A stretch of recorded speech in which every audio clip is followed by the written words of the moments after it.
Of HaskellX. I hope you all had a good time last night. You're not too hungover. I know getting up this morning for me was a little bit tougher than usual. We have a couple housekeeping items before we proceed. Today there is unfortunately a fire alarm at 4:30. It's a regular drill, nothing to be alarmed about. And it will last for about a minute. So 4:30, there's a fire alarm. You do not have to leave the building. Please check online for the latest schedules and updates for the workshop details. The workshops do run for close to 2 hours, and that's why they appear twice on the schedule. It's not that it's a repeat workshop that's done twice. Skills Matter is also running a prize draw at their booth downstairs, so if you want a chance to win a free ticket for next year's event, please go there and check that out. And something that I think some of you are aware of, but is usually not that well covered, is that there's actually an event going on this weekend as well. It's called HaskellX Together. It's a community weekend where anyone can join and program together. There's a couple of workshops running and totally flexible for you to work on your own projects. Andres will be there and many people who are willing to help you with your projects. If you're coming, please make sure to register online. And it's free. Very important note. Finally, the skills casts from yesterday, so the recordings from the talks yesterday, most of them are already up. So if you want to link your friends to some particular talk, please make sure to check online, and it's probably already there.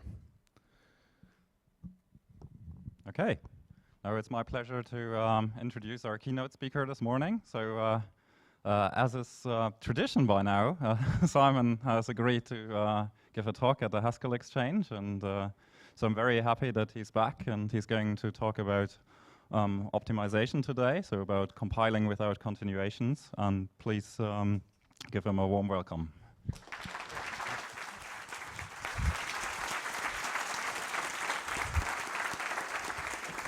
Well, good morning, Haskellers.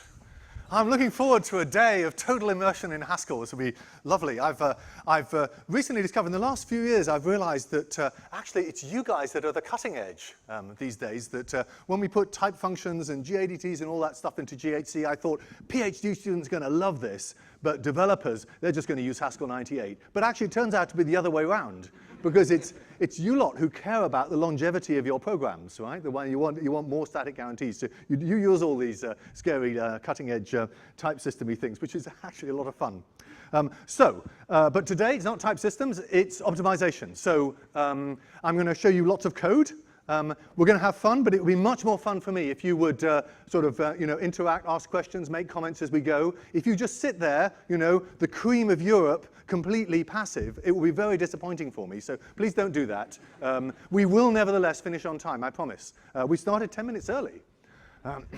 So we're definitely going to finish on time. OK. I'm going to introduce my my co-authors here in a second. One of the things that's fun about functional programming is that theory and practice come particularly close together. So often you find things that arise in a sort of somewhat pointy-headed theoretical kind of way that actually have immediate practical utility. And this talk is an example of just such a thing, in which a fairly long, kind of pretty much theoretically driven road eventually led to a very simple practical innovation. So I'm going to, as it were, lead you by the hand. I'm not going to lead you down the long, tortuous road that I followed. I'm just going to take you straight to the gold. All right, and I hope you'll sort of enjoy it. So, a little bit of background. So most of you will know that GHC compiles Haskell in sort of two big steps. The first is it starts off with this very large language.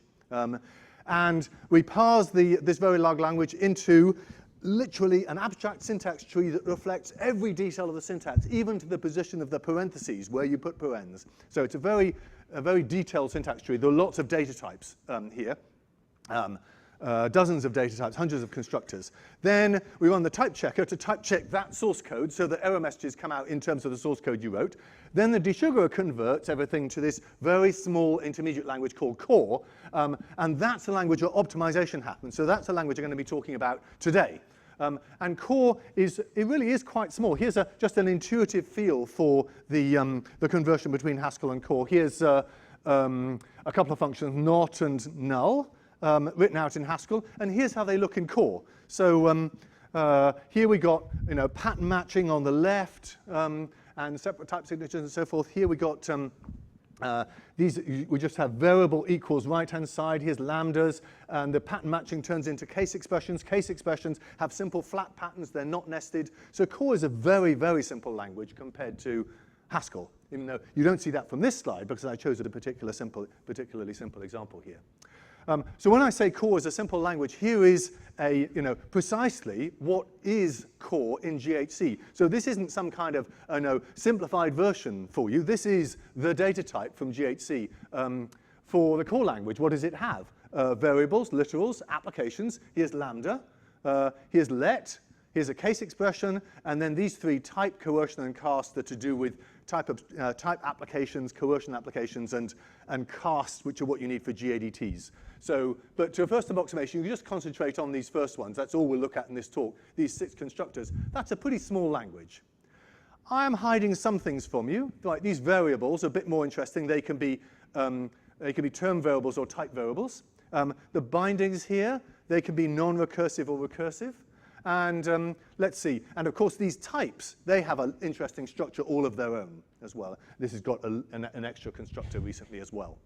But the fact that you can fit GHC's entire intermediate language onto one slide, and this without sweeping lots of things under the carpet, I think is a big feature of GHC. And so this is the language that I want to optimize. And one reason for putting this up is to say, well, look, when you get to the point where you think, why isn't my program running fast? You may find yourself saying, OK, let me see what GHC's done with it. So you say dedump simple, and out comes gobs of core.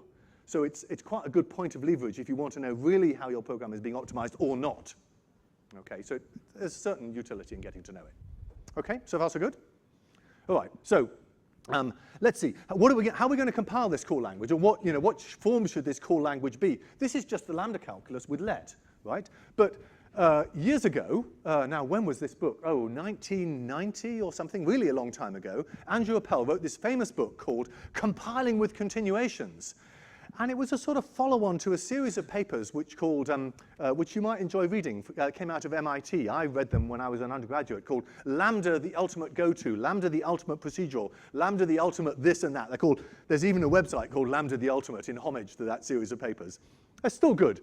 And so they were really saying you should use Lambda for everything. And Andrew Appel said, yes, you definitely should use Lambda for everything. You should compile your program using continuation parsing style, which makes explicit evaluation order and a number of other things. And he described, I'm not going to go through that in detail, but if you look at this book, you see it's a systematic attempt to say what the intermediate language should be a CPS kind of language. So this language should be CPS-ish, but this isn't. This is direct style. So GHC forever has used this direct style language, just ordinary lambda calculus with let and case.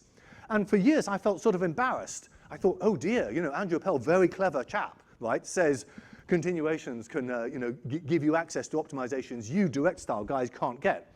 So it was great relief when Cormac Flanagan published this paper in 1993 that said, guys, you can use direct style. He called it a normal form, or ANF, which is pretty much, it's close to what's going on here. And you can get pretty much everything you can get with CPS by way of transformation and optimization. So that was a great relief. I thought, oh, now I'm OK. Then my colleague, Andrew Kennedy, 15 years later, published this paper in which he said, no, no, no. There are transformations, optimizations that you can't get without CPS, or you can't get in direct style. That was a bit of a downer. It meant that, once you look carefully at the formal claims here, yes, they were compatible with what, but Andrew was right? There was stuff that we couldn't do. So I was back to feeling embarrassed. But what this paper and this talk goes to show is that by making a simple modification to a direct style calculus, we can get all the goodness of CPS, right? So I'm back to being happy again. All right? Yeah. What about the other oh, are there thing optimizations you can do direct style but not in CPS? No, but there are some that are much easier. Right, so I'm going to repeat questions if people ask. So do ask, and I will repeat the question. So, but you can walk around with the microphone as well. That would be good. Things like CSE, common sub-expression, or constant folding. By the time you've sort of CPS transformed the program, it does make its structure look awfully odd. It's quite difficult to spot patterns as well, or rewrite rules. Things like A plus B times C turns into A times B plus A times C. That becomes a bit harder. So it's a bit more awkward to do in CPS. I don't think it's a complete killer, but and also the main thing is that I look at a lot of this core, and looking at CPS is just drives you demented. So CPS is a lot easier for you to read, and therefore maybe a lot easier to optimize. Yeah, anybody else? All right. So now, the last thing by way of setup I want to say is that this change that I'm proposing to core is not just a sort of ad hoc change. It has deep intellectual roots. So I'm just going to sketch super briefly what those roots are. So you've all heard of the lambda calculus, I hope, at least heard of it, right? So the lambda calculus turns out to be a language that you can regard the lambda calculus through the Curry-Howard isomorphism as saying, if you do a proof in logic, right, using natural deduction style, that's a particular style of doing proofs in propositional logic, then the lambda calculus kind of falls out in a particularly natural or canonical way as a way to, a sort of syntactic version of the structure of the proof. If you've not heard of the Curry-Howard isomorphism, you should. It's amazing, and it's easy to find out about it because you can read papers by Phil Wadler, right? He had one in Communications of the ACM about a year ago, and in fact he's written a series of papers that amount to saying the Curry-Howard isomorphism is amazing, and they're written in accessible style, not pointy-headed academic style. So go read one of his papers. Curry-Howard isomorphism is amazing. It says a program and a proof are much the same. You can regard programs as proofs, right? A type is a proposition. You can regard a type as a proposition in some logic. And the program, which has that type, is a proof of that proposition. So it's also sometimes called propositions as types. It's just sort of orgasmically wonderful. You should look at it. Right, okay, so here you go. This is so natural deduction proofs lead canonically to the lambda calculus, leads to GHC's intermediate language. But this is not the only way you can present logic. Mathematicians have developed whole other forms of logic, one of which is called sequent logic. And its canonical calculus is called the sequent calculus. And Zina Ariola, Professor Zina Ariola at the University of Oregon, said to me, Simon, look, I've been working on this sequent logic stuff, that's part of her life, and wouldn't it make a really good intermediate language? And I said, well, Zeno, I don't know, maybe it would. Let's have a look. So we sort of started to work out the sequent calculus, and this is Paul Downen and Luke Moorer, her PhD students, and we worked out, Luke ended up implementing sequent core, which was the kind of, an implementation of sequent calculus in GHC, right? As a trial, we converted core into sequent core and optimized that and converted back. And it was kind of interesting, but really it wasn't worth it. Right, so this turned out to, we did have a paper about it, but it turned out to be, in practical terms, the win wasn't paid for by the cost in terms of implementation complexity. But as a result of looking very carefully at this, we then learnt about a way to modify this guy, right, to include these join points, which I'm going to tell you about, I promise, and to get all the goodness of this path in a much simpler way, right? So but the point about this slide is just to say this isn't a random ad hoc kind of change. This is a change that's based on, itself, some kind of, deep intellectual heritage, which always makes me feel happy because then I feel, it might be the right thing to do rather than just a random thing that I had a bad dream about. Okay, so that's the end of the setup. So far, so good? Yep. Okay, question here? So does the version with core with join points correspond to some sort of logic? Does the version of core with join points correspond to some kind of logic? Yes, I guess it does, yes. And that's what's explained partly in this paper and partly in the one that we published in the ICFP this year. So yes. I think all by itself, a straight answer to your question is, what would this logic look like? I'm not sure we pulled that out separately. You should ask Zeno and Paul, right? Because I'm a sort of logic consumer rather than a logic producer. But it's a good question. Okay. So now we're going to get to it. So first of all, I've got to set up what are the transformations that we can't get to in direct style, right? The ones that GHC has been inaccessible to GHC so far. So to do that, I have to show you what commuting conversions are and what GHC does with them today. So this part is not new. This part most good compilers do in some shape or form. It just comes out particularly beautifully in functional programming, as usual. So here it is. Here's the example, not null x's, right? So here's the definition of not null. It's not of null x's, and here's the definition of null, and here's the definition of not, okay? How can I optimize that? Put yourself in the position of GHC's optimizer. Well, let's inline not. There's not, right? So there's the body of not wrapped around null. Okay, I'm going to show you a lot of this code, so pay attention and yell when you don't understand anything. So now let me inline null. So here's null over here. So the red stuff is the result of inlining null. The black stuff is the result of inlining not. Okay? Now what? Now I've got a case consuming a case. So I'd like you to think of the outer black case as a sort of crocodile, right, that's eating the result of the inner case. So the outer, but at the moment it hasn't got much to munch on, right, because it's just got this case. We can't optimize anything yet. But if we copy the outer black crocodile into the two branches of the inner guy, then we'd be in better shape, right? So here is the outer crocodile, the black crocodile here. So copy the crocodile twice and move him into the branches. You see that happening here? This is a very important slide to spot what's happening. The outer case is being duplicated into the two branches. Why is that right? Because it's consuming the result of the red case, and so it will ultimately consume either the true or the false, depending on which is returned. So if I push the black guy inwards, he can consume those guys directly. Make sense? And now, of course, we get good code, right? Case true of true, I could just simplify that to false, case false of false out of true there. And now I get code that I wanted for, that's the code you would have written for not null in the first place, except the optimizer gets it for you, okay? So we're trying to not make you pay for using abstractions like this, because we're still going to give you the code that you wanted. This is called a commuting conversion, because we are sort of, we're commuting the outer case in, around or into the branches of the inner case. And really, in some shape or form, all good compilers do commuting conversions. Okay? So far, so good? Super, super important. And this works not just for if-then-else, right? So many compilers will do this for if-then-else. Not all of them will do it for arbitrary case expressions. So it actually works fine for arbitrary case expressions. Right, so here's a case on a list here. Now what happens? I want to move the outer crocodile in part to the in one, and here it is, right? Oh, wait, hang on. So it does work for arbitrary cases, and I'm going to show you a yet more complicated situation, but this slide, I remembered, is making a different point. I can take the outer crocodile, move it duplicate it around the inner ones, but what if these two expressions were both large?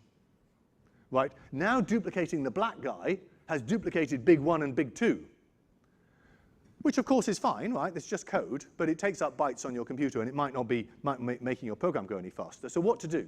Any ideas? How could I, still do the commuting conversion without duplicating big 1 and big 2? What was that? Let bind it, yes. Let bind it. So exactly like this here. So if we make J1, I'm going to give it an argument, but that was because I was in a call by value audience last time I gave this talk. So J1 is big 1, J2 is big 2, and now I can just call J1 and J2 in these branches. Okay? And so now I've got the commuting conversion bit here without duplicating big 1 and big 2. So, and I'm going to call these J guys join points, because they're the kind of place where execution comes back together. You can imagine that execution divides here, and then divides again here, and then it sort of joins up again at J1 and J2. That's why we call them join points. But it's just an ordinary function. There's nothing special yet. It's just an ordinary let. Okay? Yeah? Can I go back? Here, yes. Yes. Can't you just evaluate the inner cases because you see that it's getting a true? Oh, can I duplicate? So, of course, if I did make this transformation and then simplify this, then I would be back to not having duplicated them, right? But what if I pushed this outer case into the inner things, and this wasn't true? Supposing that right-hand side was W, some variable, then I would have duplicated, right? So you could say, maybe you could look ahead and be careful, right? But instead of looking ahead and be careful, what we're going to do is build these join points just in case. But then look what happens. The next step is when we have simplified these two cases to just J1 and J2, now there's only one occurrence of J1, right? It's an ordinary function called exactly once. What does GHC do? Inline it, yes, of course, right? So we just inline these and get back to, nil arrow big 1, PEP arrow big 2, right? So we took a little detour to let bind them just in case, and then when it turned out that they were used once, we inlined them. Or if it turned out they were small enough, all the usual inlining rules can apply. Okay? Yeah, at the back. So you said unit there as an argument is for a call by value audience? Yeah. Did you get that comment? Sorry? I didn't really get that comment. Oh, you didn't get the comment. Why do you need the argument? Why do I have this unit argument? So in Haskell, or indeed in core, you don't need this unit argument at all, right? Because after all, it's a lazy language, so I'm not going to evaluate big 1 until I evaluate it down here. Okay, but in a call by value language, you might worry that you'd evaluate big 1 every time, even though in some of the branches it's never going to be used. Does that make sense? Okay, somebody over there? You introduced 2 lets. Are they free or cheap Oh, enough? when I introduced these lets, were they free? Excellent question. They are not free. In core, the operational intuitions of core is that let allocates, right? So if you say let x equal, p plus q, since let is lazy, I'm going to allocate a thunk for p plus q. If I allocate a closure, let x equal lambda, let f equal lambda x dot blah, I'll allocate a function closure for the lambda x dot blah. So let is not free, right? So I'm paying a cost here, so that's bad. Oh, so now I've got, this little excursion might, but that's exactly what I'm going to fix. That is what we're going to fix completely by construction, not just by accident. But yeah, good question. Hold that one. Okay, good. Where are we? Right, so then we get back to good code here. Good code here, we're happy. So the last thing was what I was trying to say before is that this same story also works when there are bound variables in the outer case. The black crocodile does some binding. So here the black crocodile is binding a just x, right? So now big 1 might mention x. So I can't do this kind of thing because big 1 mentions x. X is not in scope. What to do? Oh, that's easy. It's functional programming. These j's are just functions, right? So j1, so this big square brackets x just means some expression that mentions x. So I'll just make x a parameter of j1, and then when I call it down here, I'll just pass x. Okay? Very simple. And the lovely thing is this also works if this pattern binds existentials or GADTs, all of that just works. Just with ordinary functions. Okay? So far so good. The GHC has done this for years. The last thing to point out about these join points is to come back to the gentleman's point over here about allocation. Now, let's usually allocate a thunk, but when they have some particular form, GHC's backend for some time has recognized that what is, quotes, really going on in this program is control flow. What's really, here's the flow diagram of this. Case x's, decide on x, then look at E1, and in one case go to J1, and in the other case go to J2, right? And in the other branch of x's we look at E2, and then either we go to J1 or J2. It's really just a control flow graph, right? That you might write in an imperative programming language with go-tos, right? And if you're a C compiler, you jolly well wouldn't expect something to allocate dynamically in the heap when you put in a label, would you? That would be ridiculous. So, are poor functional programmers going to actually allocate when we do this? Of course not. No, so for some time, GHC's backend has spotted let bindings with this particular form. I'm going to say a bit more about what the particular form is, but ones that can be implemented by just the stack and go to. Let bindings that are in effect encoding only labels and control flow. And it will turn the let binding into nothing at all, just a label, and it will turn the call into adjust the stack and jump. Okay? I'm going to say a little bit more about exactly under what circumstances that happens. I just want to point out that for some years, well, like 15 or 20, GHC has done this in its back end as a kind of magical, ad hoc, I'm just about to do code generation special case. If you ever look at GHC source code, it's called let no escape. Okay, but the intuition I want to get you to get to is that I've got a function definition that is of a special form. It's used in a particular way that amounts to a control flow label, and I want to exploit that operationally. That's the intuition I want you to grab, okay? Okay, what are these special properties? Here they are. What characterizes a let binding that is a join point? Well, it's got to be all the calls to it had better be tail calls, meaning that they'd better be, I better have exactly the right number of arguments, and they'd better be called not in the, so like if I called J1 in here, in the argument of this case, that wouldn't be a tail call, right? Tail call is, as it were, on the way out of this expression. So in the body of the let, the J's have to be called as you leave the expression. That's a way to think of a tail call. It's the last thing you're doing. So if you're going to evaluate the body of the in here, this whole lot, the last thing you do is to call J1 or J2. All right? And they're always saturated, and no call is captured, no such call to J1 or J2 is captured in a thunk. For example, I couldn't say something like, let V equal J1 of 3 or J1 of unit in a thunk, right? Just got to be, the only calls must be the ones that are called on the way out. So I'm not going to formalize that for you. I just want to give you, have you a rough intuition. Yes, Dominic. Saturated means they have the right number of arguments. This guy says, I need one argument, and I always give him one argument. I never say map J1 over something, or I never, if I rubbed out this X and just left it with no argument at all, that would be, well, it'd be ill-typed in this case, but it would also be not a saturated call. Yeah. Yeah. Is it possible for users to write code that wouldn't satisfy those?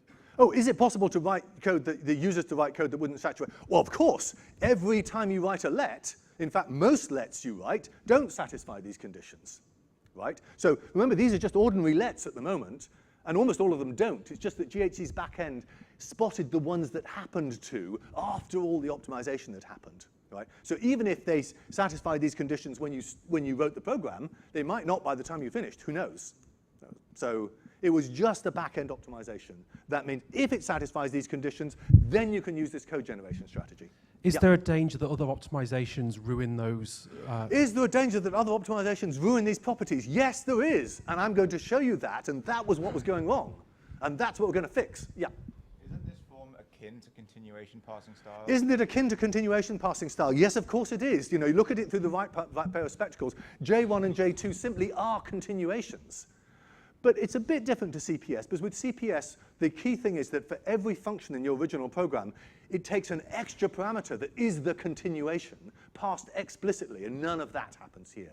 So this is kind of like something like local, statically visible continuations rather than dynamically passed continuation, passed to perhaps as yet unknown functions. So it's a very limited form of CPS and still in a very direct style. Like I can get to see all of the calls to J are statically visible, for example. Yeah, somebody else at the back. Where did big 1 go? Where did the 1 go? Which one? So we started out with J1 was referring to big 1 and J2 of X, and J2 was referring to big 2. And then you made this change, and now big 1 is gone. And I don't. Oh. So this is a different example. Oh, this is a different now? example. Oh, Sorry, okay, this is just a completely different example. Yeah, okay, perfect. Sorry, the point about this example, and I guess these two are the same, aren't they? Yeah, okay. And this one was just that we get J1 does some binding. So it was, okay. it's a new example. Okay, yeah, sorry. thanks. Okay. All right. All right. Okay, so now the fun starts, right? So now, all of this has been implemented in GHC for about 15 years. It's been, it's happening on your laptops. Maybe actually not at this very moment. You're impressively not reading your email. But alas, GHC for a long time has had a serious problem, and here it is. Supposing I have this program, right? So I'm not going to tell you where it came from, but just suppose this arose. Let J is E1, Here's a case expression. So in this context, J is a join point. Right? Look, it satisfies these conditions. J is bound here. All of its calls are saturated. There are only tail calls to it. There are no other calls captured. J is a join point. It can be implemented in the efficient way that I just described. However, if I try to move this outer black crocodile in around the inner case, you can imagine it might first move past this join point let, because in general I can move cases in past lets, and then it moves in around the case and I duplicate it around I duplicate the black crocodile around the JX here and around E2 here. And now very bad things have happened. This is an example of when you're asking, could an optimization destroy a join point? This is it. It was a join point here, and it's not here. Because look, it's not tail called anymore. There is something that happens after the call to J, namely looking to see what value it returns. So it's not implementable by just a jump to E1. E1 has to return to this code. Okay? So it's suddenly not become a join point.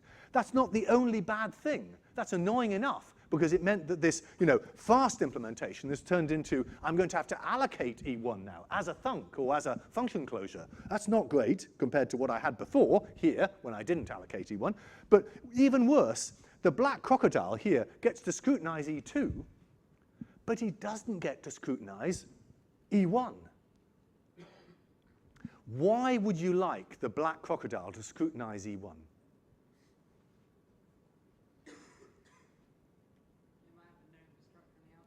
He might be a known constructor, and maybe E1 is just true, right? And after all, the black crocodile, this outer thing, is going to scrutinize whatever this red expression returns. What does this red expression return? It might return E2, or it might return, E1. Do you see the point? So this gives compiler writers, nightmares. You've got, you know perfectly well that this outer case is actually going to consume the value produced by E1, but he doesn't get to see it. And that's frustrating, because there's a lost optimization. And that means your programs run slower, and you write to me. Okay? So for a long time, I just put up with this. That maybe it doesn't happen very often. And indeed, it doesn't happen all that often. But it would be good if we could fix it completely. And here's how. So what we're going to do is, instead of doing that, we're going to, so this slide is just to give you the intuition. Take the black crocodile, the case true arrow R1 and R2, and duplicate him into the right-hand side of the join guy, this E1. Because after all, E1 is one of the things that can be returned by this whole red expression, isn't it? Can you nod if you see that E1 can be returned by this whole red expression? Only half the people are nodding. That's not good. I'm going to explain it again, unless you start nodding soon. So look, this expression here, right, what can it return? If x is nothing, it'll return E2. If x is adjust, it'll jump to this, well, I should over here, let's say. It'll call J, and J will return E1. So E1 is one of the things. This red expression might return E2, but it might also return E1. So I really want this outer black crocodile to eat E1. All right? So I just want you to note that we're going to look at this code a little bit more in a second, but I want you to notice that in this result, J is still a join point. Look, I'm going to tell you about this join and jump, but forget them for the moment. Let's see. Here it is. It's still tail-called in a saturated way. And moreover, the outer case, this outer black crocodile, is scrutinizing E1 as well as E2. Oh, this is worth pausing on, because this is the main point of this talk. Here's the transformation again, a bit more decorated. So the first thing I've done is I've instead of let, right, which I had here, I'm going to use a new keyword join. It's very, very, very like a let binding. So for the moment, you can think of join and let as being the same thing, but we're going to dignify it as a different construct. And the calls are also, this jump is very like just call J, but it's a special sort of call which I'm printing as jump. It's implemented just as an ordinary call, and it says invoke the join point, right? So I'm going to syntactically distinguish this. I'm going to extend call very slightly. I'll show you a bit more how that works. Extend call very slightly to identify certain let bindings as join points and certain calls as jumps. Okay? It's a very simple extension, actually. Now when I do that, and then that's the first thing that I'm going to do. And the second thing I'm going to do is when I take a case, and a case consumes a join, right? A case consumes, remember, it's still join blah in something, just as it's let blah in something. It's still just like a let binding. When a case consumes a join binding, the case gets duplicated into the right-hand side of the join as well as the body. So here it is. The case consumes goes into the right-hand side of the join as well as into the body. So that's the second thing. And the third thing is when that black case now gets wrapped around this red one, and now it gets wrapped around E2, so then it gets wrapped around this jump. When that case meets the jump, it evaporates. Why is that the right thing to do? Why is it right for some arbitrary case expression scrutinizing the result of expression that scrutinizes a jump and poof, disappears? Why is that right? Because we've already pushed it into the right-hand side of the join. Okay? So all of the goodness of all of the consuming case, the crocodile, is already in J. It's not really the same J as it was before. Maybe I should have called it J prime here, because this J only returned E1. This J returns R1 or R2, something quite different. It even has a different type. Okay? Yeah. Would it be fair to think of it as the case reaching the jump and then going inside the jump to the join point? Yes. So you could also think of it. The question is, could you think of it as the outer case here goes all the way to this jump and then sort of moves into E1? Yes, that's right. Follows the jump, as it were. Yes, that would be fine. Yes, exactly. And that is why it's the right thing to do, to push it into the right-hand side. Of course, there might be many calls to J, and every time you meet a jump, you just evaporate. You only have to push it into J once. Yeah. Okay. Yes. Right at the back. Okay. Before there was JX as a parameter of case, and that destroyed the join point because we needed to return from there. Yeah. Okay. But now E1 is still consuming. If you go to the last slide. Yeah. Now the E1 is actually containing X inside. Yes. E1 so you is still have to go X. back from E1. Oh, that's right. So E1 it's fine for E1 to have to return. The only things that we want to make sure that the join point that we started with, this was a join point when we began, and we want to make sure it's still a join point when we finish. And it is. E1 was never a join. E1 is just an expression. It's not a join point. So. Okay. Yeah. So it's perfectly fine. Indeed, we positively want to scrutinize it, because it might be a constructor, or perhaps a case that we're going to move. Perhaps E1 itself is a case that we can move this guy further inside, and so forth. Okay. So it's cool. This is the key moment in this talk, is to understand this idea of first of all, identifying join points and their corresponding jumps as a distinguished syntactic thing, and then that when I move a case expression in past the join binding, I move it into its right-hand side, and when it hits a jump, it evaporates. And that's it. Now the story is that once I have joins, once I've identified the joins, I never lose them, right, to your point, right? So now, once it's a join point, always a join point. That's good operationally, because it means I don't accidentally lose efficiency in one place in order to gain it somewhere else, right? Okay, let's see.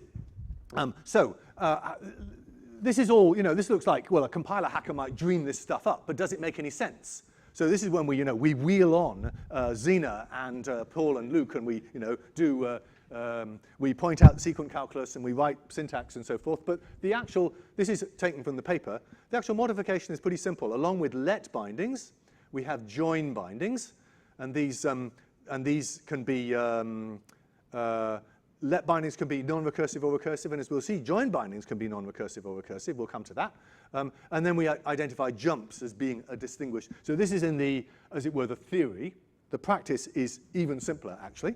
So that's what the theory looked like. And then we have to say, well, now we've got a slightly more complicated language. What is its operational semantics? So, computer science theory people like to say, rather than just, or even compiler writers like me, like to say, rather than take this gigantic compiler and say, well, look, it compiles fast, they like to say, could you show me on one side of a bit of paper a kind of some operational model about how evaluation takes place that would convince me that these jumps and these labels and jumps thing will work efficiently? And that's what an operational semantics is. So I'm not going to pause here. Just to say that, I regard it as a, as a bonus that this is, GHC already had an operational semantics of this kind, and we just added a few more rules, and we got a nice operational semantics for the whole thing that essentially validates the claim that join points are indeed just control flow labels. That's one way to think of it. It's fine for it to be validated by intuition, but just pointing out that you can actually formalize this somewhat. Okay.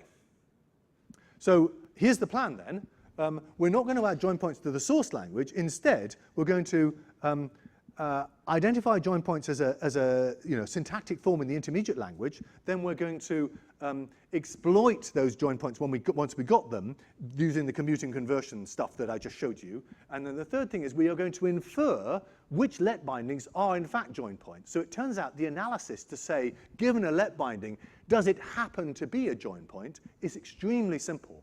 So we'll do that frequently. So if ever something, optimizers transforming the program, or indeed you wrote the program to your point, right? You wrote it with a let binding, it was a join point. Right at the beginning of your program, we'll spot that, turn it into a join point, it will stay that way, all right? But if one happens to arise, which they often do during optimization, we'll snatch it into a join point and keep it that way forever, okay? Yeah. Do we spot exactly all join points? Do we spot all join points? Well, all that we can spot. I mean, so, of course, all the ones that have those properties, right? So we spot everyone that has the properties of join points. Of course, maybe some transformation could get the program into a slightly new form in which there was a join point that there wasn't before. But so we spot any that, as it were, come by in the process of transformation.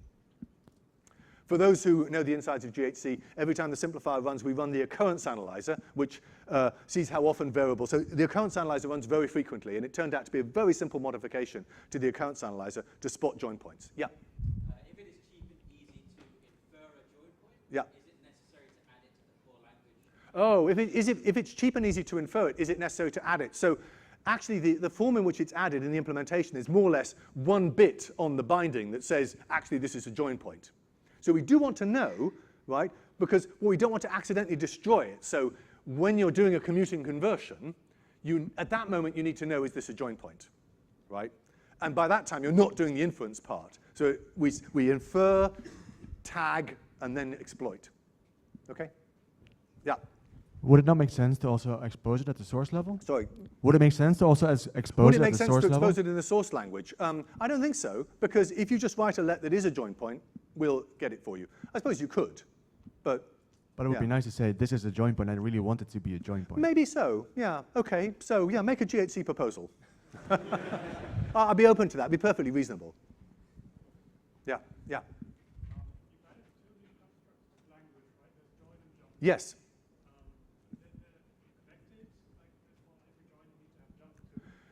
Oh, the question is, are these two are they connected with each other? Yeah. Yes. So they're connected in the following way. Join is like a let binding. It binds some variables.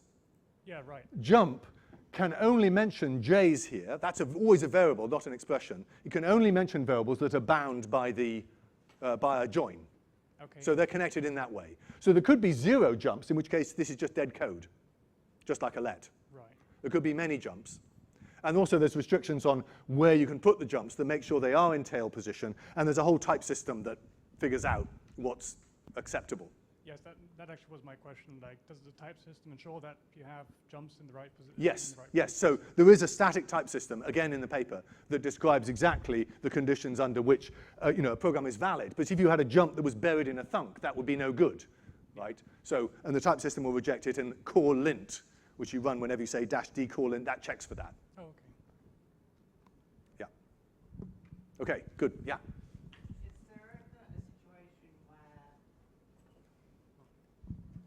Is there ever a situation where, in order to make an optimization, you would need to turn something temporarily, make it not a join point? Like, does requiring that things are the join points are always preserved, does that prevent you from doing things that you could do before? That's right. So is it ever annoying or awkward or gets in the way that something is a join point, stays a join point? So far, I have never discovered any such situation. Which is not to say that they don't exist, but be my guest. I don't know of any. In fact, every time, this is looking ahead a bit, in the implementation, when we did all this, right, then Lint was spotting things that were, it said, oh, you've transformed your program into something that, the join points are illegal. And every time it turned out that there was some transformation in GHC, let floating or strictness analysis, and it was doing something stupid. That is, it was doing something that was fine for let bindings, wrong for join bindings, and moreover, it could be fixed to make it right for join bindings in a way that was 100% better. So all of the cases were, so it's not that it automatically was fine, but when it wasn't fine, the fix made the compiler better. Was there somebody over here? Yeah. It seems like you've added quite a lot to the size of core. Oh, yes. Have I added quite a lot to the size of core? And is it worth it? Yeah. So in here, it looks as if I've added quite a lot to the size of core. Look, 1, 2, plus 1, 2, 3, 4, 5, 6, 7, 8. Right, that sounds like 20% increase. Right, but in fact, as I say, it's just one bit. A jump in the implementation, a jump is the same as an application. It's not, there's no syntax, there's no abstract syntax in that data type for Expert for jumps at all. It's just a sequence of app nodes with a jump variable at the head. And joins are simply ordinary let bindings in which the variables are decorated as saying, I'm really a join point, right? Because join bindings and let bindings are so similar, so much happens identically. It's really helpful for them to be implemented the same way, just with a flag. So this makes it look like a larger change. There's a larger change in the theory, if you like, than there is in the implementation, strangely. Usually it's the other way around. Yeah. Is there a case where you need to inline a jump to do certain cases of optimizations? And is that still possible? Oh, yes. Do we inline jumps? Yes, absolutely. So one of the things, it's not only possible, it's highly desirable. Join bindings are just like let bindings in the sense that they inline just like let bindings. In fact, the inliner makes exactly the same decisions for join bindings as it does for let bindings. That's one of the advantages of implementing the same way. So if it's called once, it'll always inline. If it's called many times but is small, it'll inline. If it's, if it's medium-sized and scrutinizing and it's applied to a constructor, all those heuristics apply equally.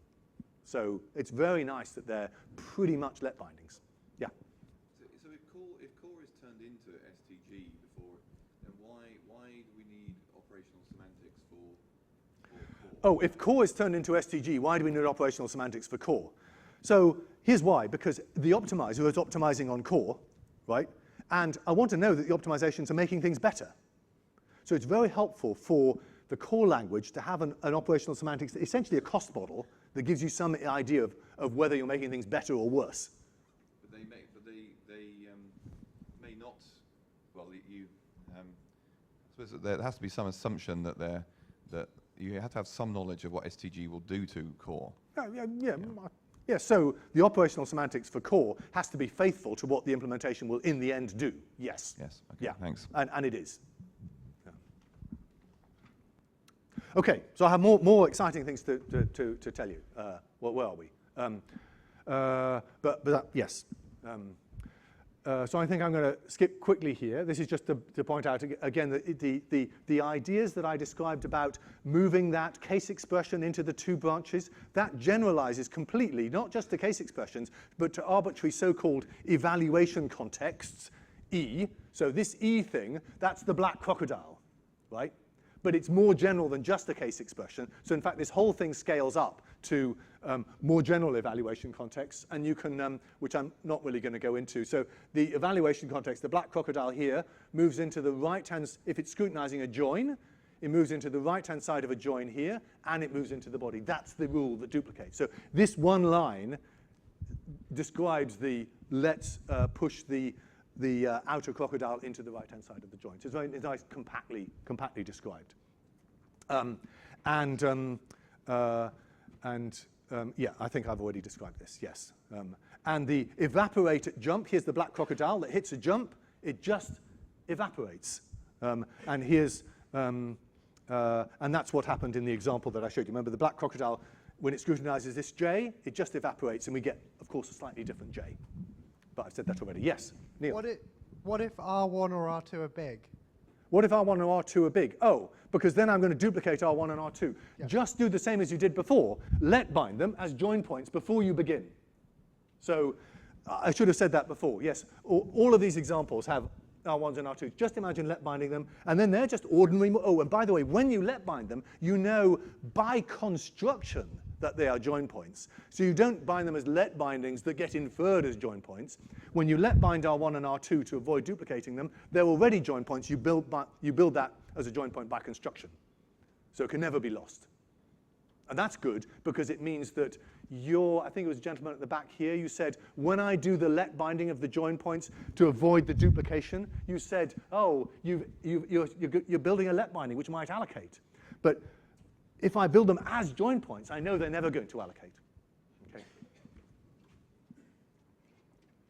Okay, so let's see, I'm going to say a tiny bit about implementation, but mainly what I want to do is to show you what extra juice we got out of join points. You know, at this stage I was happy, but then I became even happier, and I want to explain to you why I got even happier. But first, just a little bit about implementation. As I've already said, it's remarkably easy to add this to core because join points behave almost exactly like letrex. So here, a join binding and a let binding, almost exactly the same. Just add a bit to the binder, and so that worked really well. And as I've inferring them is easy, join points are never lost, and every time a core-to-core pass needed some adjustment in order not to destroy join point, which was now statically discovered by lint, rather than being accidentally lost, unknown to anybody. Each time we discovered that, it turned out to be a win to improve the core-to-core optimization pass to keep the join point instead of destroying it. That was the implementation story was very nice. You might wonder, oh, all this work, you know, Simon's all very excited, but do programs run any faster? Haha, well, not much.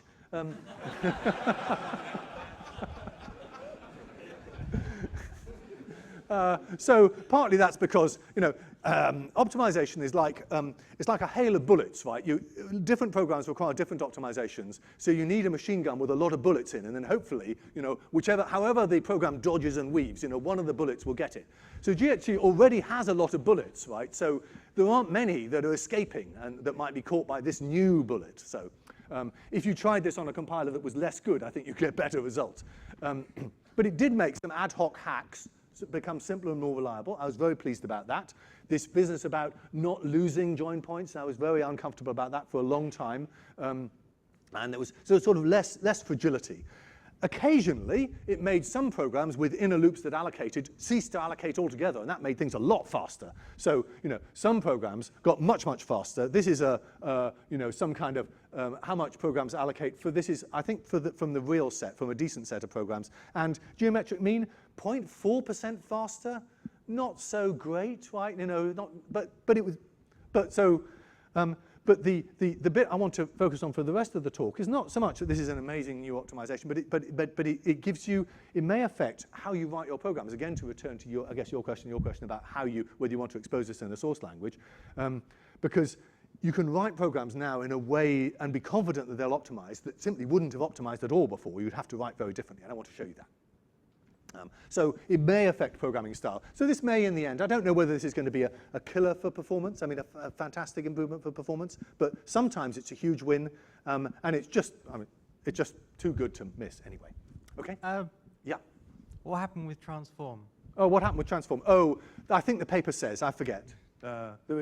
So one of the problems is that there's, in GHC, one of the things that can make things different, go differently is as follows. If you have a function that, if you have a function here and you say, maybe I should inline it here, right? And then that makes this guy bigger. So he maybe doesn't inline at his call site, right? But if you were a bit less aggressive about inlining the first guy, maybe the second guy would have inlined. Oh, and that might turn out to be a win. It's very hard to get that right. And so more or less any change sometimes tickles some of those kind of. Sorry. Good question, though. Yeah. Yeah. You said that it was easy to add because after 25 years, because core was small. Yeah. But then you made core bigger. So was this a difficult decision for you to make? Well, so the question is, I said it was easy to add, but core was small. I was saying it's easy to add because it was a very small modification to an already small language. So the modification is, remember, is only a bit on a let binding that says it's really a join binding. That was it. Leaking over the years, you know. So of course, it is a change, yes. And so I thought about it quite. It's not nearly as big a change as adding casts and coercions, for example. And it, we could carry it through in a month or two, and it's not. It's an engineering choice, right? And some things turn out to be pervasive and have complicated consequences. This one, I'm telling you from the experience, just worked out really well. Okay. Let me see. So all right, okay, 15 minutes to tell you about two more exciting things. Well, 3 more exciting things, actually. So then we're going to have to go faster. First, recursive join points. It may not be obvious to you, but all of this works perfectly well if the joins are recursive. Here is last, right? It picks out the last element of a list. So if the list is a singleton, this is in Haskell, but then it returns X. Otherwise, it just is the last of the tail, right? And it fails on the empty list or something. No, so this is so this here is a join point, right? And so I could turn it into a join rec, and GHC will. So that's good. And this now is a label. This jump really is a jump, and so I really have built a little loop, right? Really, really a little loop. If you look at the assembly code, you get a jump back to the beginning, having assigned to some registers. That's nice. And so this requires no extra work. It sort of just works. That's nice. Now, you might wonder about cases like this. This last, actually, is typically not defined locally and then called. It's some top-level definition defined in your utils module. Now it's not a join point because we can't see its call sites, right? Joins are only joins when you can see all the call sites, and this one isn't. So what to do? How could we, get a loop out of this? Yeah? Oh. Any ideas for what to do? So let's do this, right? So make a local. Just push this entire definition into a local let rec. Well, actually, you're going to turn it into a join rec, and then call it. And that's what last is. Simple. Now, I may say, is this any better? Which is better, this or this? Well, it turns out this is just a little bit better. Why? Because this guy has an established calling convention. You must pass the argument in register 1 or something like that, right? Everything's tidy. This loop here is exposed to actually right down to the LLVM optimizer can see that loop and optimize the hell out of it because it can actually see the loop. It doesn't have a fixed calling convention. Here, there's a fixed calling convention to do here. Here, it can do register allocation and clever things across the loop. So it's a little bit better. Okay, so this amounts to turning tail recursion into a loop. It's a very standard optimization that lots of compilers do, but it's really nice that this optimization is just now a core-to-core transform. GHC had a ad hoc back-end optimization implemented by a Cambridge master's student some years ago that does what he called loopification right down at the C++ level. Now, it's just a core-to-core transformation, so that was really nice. Okay. But it gets better. Here is a completely unexpected bonus. Some of you will have programmed with streams, right? Do you remember that paper from lists to streams to nothing at all by Duncan Coutts and Roman Lachinsky and co, right? And Duncan's thesis actually was about all of this stuff. Now, it doesn't matter if you don't remember it, but the payload doesn't. Here's a stream. What is a stream? A stream is meant to be a bit like a list, a possibly infinite list, but possibly not infinite, list of values of type A. But rather than representing it as a list, we represent it as a constructor that constructs a stream that takes a state, that pairs up a state with a stepper function. And the idea is to get the next element of the stream, you apply the stepper function to the state, and it returns you this step thing. What's a step thing? It says either done, I'm at the end of the stream, or it yields a value and gives you a new state. Right? That's the way these stream things work. And then you filter streams. This is the way that filter works. It's very nice sort of, you get some kind of fusion stuff out of this. There's very nice papers about this. I'm not going to dive into it in detail. But the let's see, the point here is that in this filter function, just focus on this step prime function. It's a join point. Right? So we get a proper loop inside here. So that's nice. Now, the important thing here is that because we infer this as a join point, we can get to fuse. Let me show you. We get to fuse filters in a way that just didn't happen before, and I'm going to show you. Here is roughly what happens. Imagine. So take this letrec here, right? It's inferred as a join point, so it turns into a join rec. Here it is, right? Now imagine that this entire join rec is scrutinized by something. What's going to happen? Well, this outer, now red crocodile, is going to scrutinize this, and it's going to go into all the branches of this case, around here, and around here.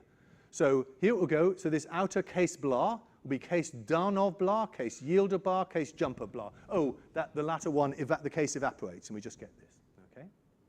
So this is interesting because now I've got a recursive loop, right? And something consuming the result of the loop. But the something that consumes the result of the loop has gone into the exit paths of the loop. The loop here goes, you start here, you go jump, jump, jump, jump. Oh, now I'm finished, and I can go to, and the case done might well simplify. You see the point? So somehow I've moved the consumer of the result of the loop right to the exit paths of the loop without being disturbed by all the loopiness in the middle. It's kind of cool, because now you get fusion here.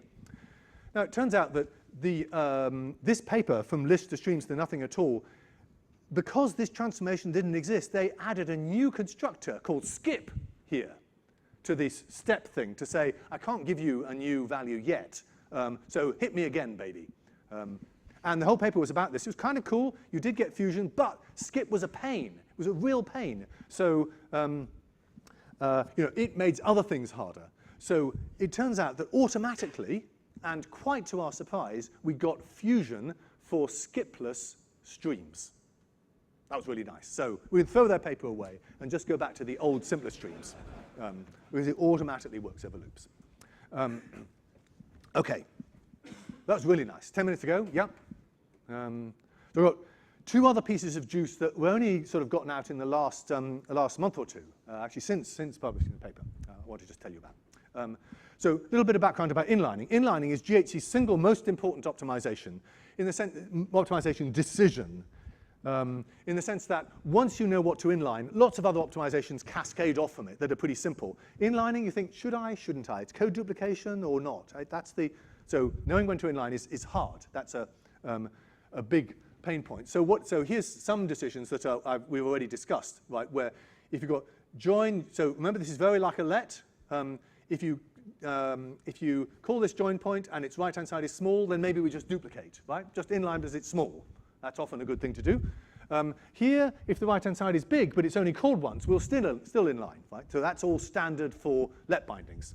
Here's something that's not so standard for let bindings. What if you got this? Here's V as a thunk, right? So it's going to allocate.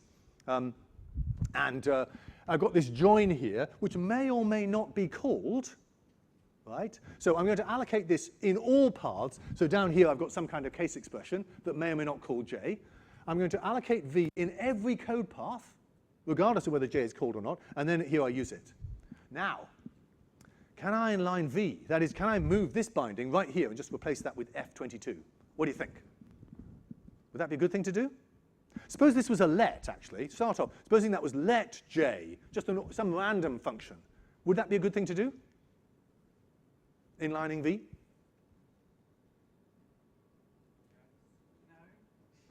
No. Right, very good. Yes and no. Good answers.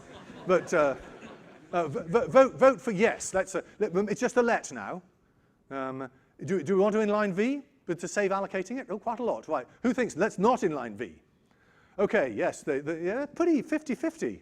Guys, you need a bit of operational education. Look, if this was a let, I said map J over some lists, then I would call J 1,000,000 times, once for each element of the list. And on each call, I would evaluate F22. Not happy, right? So arbitrary work. So if you inline under a lambda, inline a thunk under a lambda, you can get arbitrary work duplication. GHC is very careful not to do that. Okay, so let's not do that. What about join points? Now you know it's a join. Can I inline V? Yes, because joins are only used once. Yes, yes, yes. You see, so this is another payoff from identifying join points as a special thing, is we know by construction they can only be called once. So it's absolutely safe to inline V, and we do. So that's really useful to know. Now, let's see. Here is a sort of variant of that. Let's see. So here I've got a join rec. So it's a bit like the previous case. I've got a join rec. I've got a recursive loop here. And I mentioned V here. Right? Now here I'm going to allocate a thunk for V. Then here I'm going to allocate another thunk for the call to H. Let's say let's say H is lazy. So in total in this program, I'm going to allocate a thunk here and a thunk here. And H may or may not evaluate its argument. Now, why is this program obviously bad?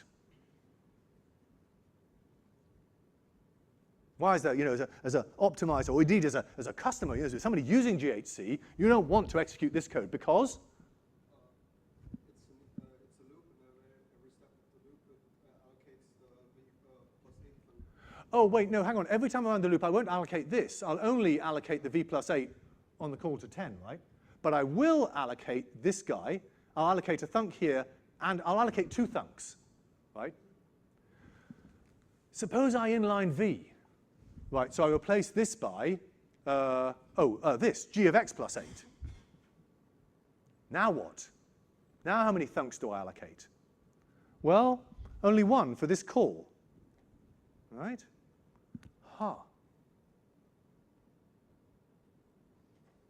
But I should say that plus is strict, so we know not to allocate a thunk for gx and then call plus, right? I'm assuming this is integer plus, so GHC knows not to allocate thunks for the arguments to plus. Okay? You with me? One thunk instead of two. It's always good.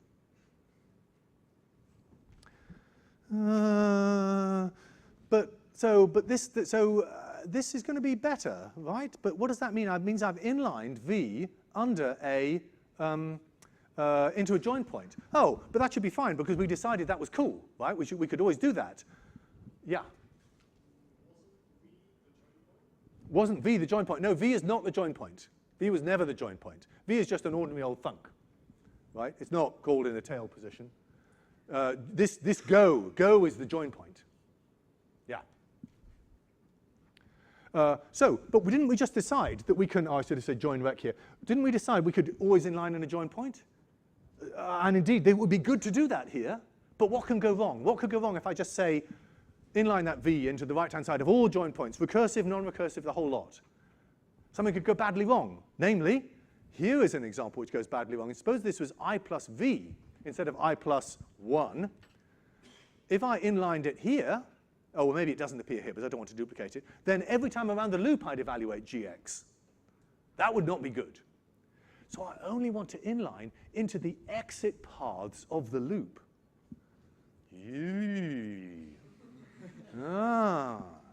But if I did, I get a win. So how hard is that? So this is very recent. It's not even in GHC yet. But the idea is to say, find the exit paths. That's a little analysis, not a very hard little analysis, but it's a little analysis to do. Find the exit paths and float them out as, drat, as join points. Sorry, this should be J. That should be J, not H. So float out the exit path as itself a join point, which it seems a bit, and now having floated it out, now I've got a non-recursive join point, which is by construction called only once, and so I can inline V. And that's it. So this is Joachim Breitner at the University of Pennsylvania implementing this, and it's you get some sort of nice wins in some situations. But it's back to we can get a bit of juice here, but the juice that we can get is because we got this way to identify these join points.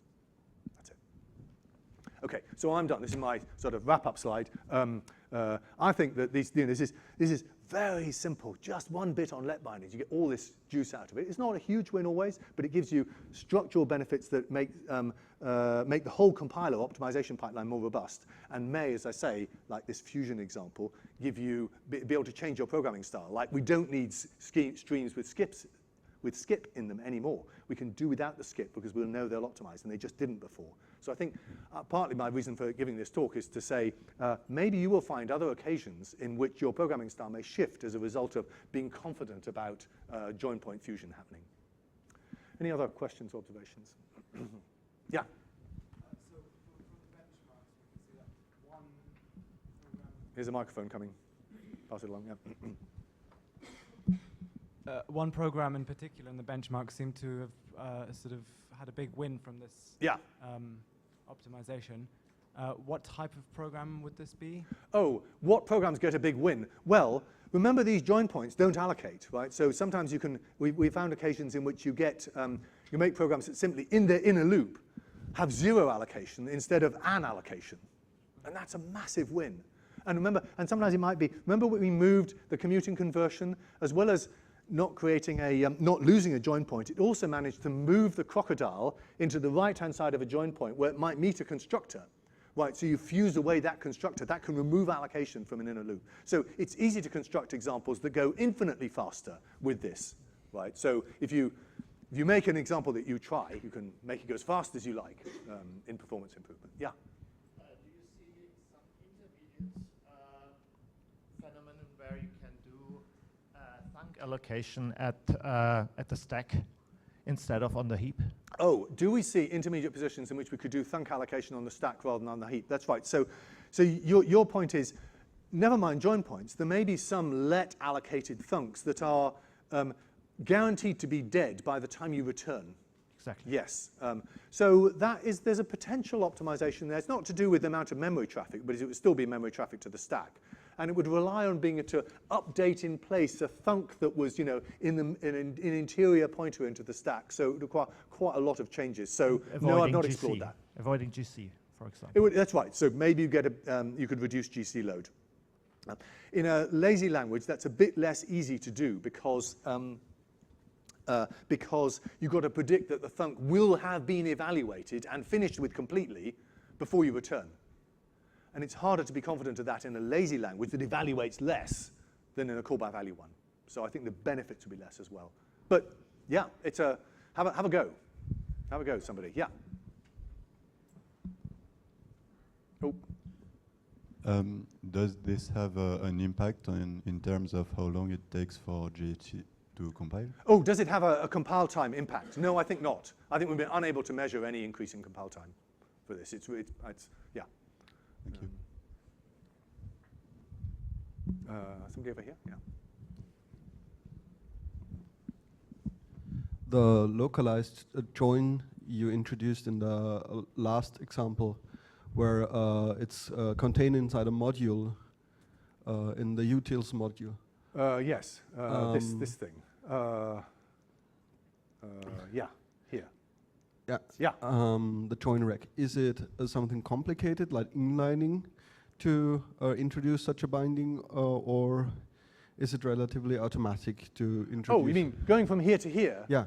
This is essentially a core-to-core pass that Joachim has implemented. Okay. And it's pretty simple. Yeah, it's a few hundred lines of code, maybe less. So it's quite simple to do. It's intriguing. We can only figure out a good way to do it for self-recursive functions. For mutually recursive functions are not so easy, actually. But then mutually recursive functions sometimes turn into self-recursive ones after a bit of optimization. So this is another thing you guys can do. Right? GHC has this core-to-core plugin mechanism. You can implement your own core-to-core passes, and it's such a small data type, it's not that hard to do, so have fun. Yeah, then, Tim.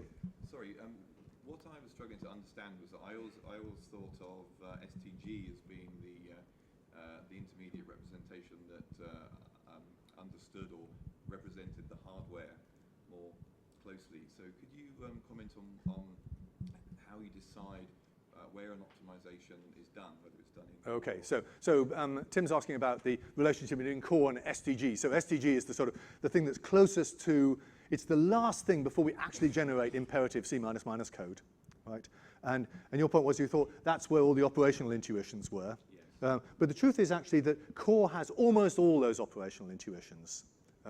The only thing that is really in STG that is not in core is how many free variables a closure has, right? So if you say let x locally, let x equal y plus z minus 3, then that right-hand side has free variables y and z, right? That's 2 free variables. If it was y plus z plus p plus q, it would have 4 free variables. That's not manifest in core unless you do a free variable analysis. It's very manifest in STG, but that's really all.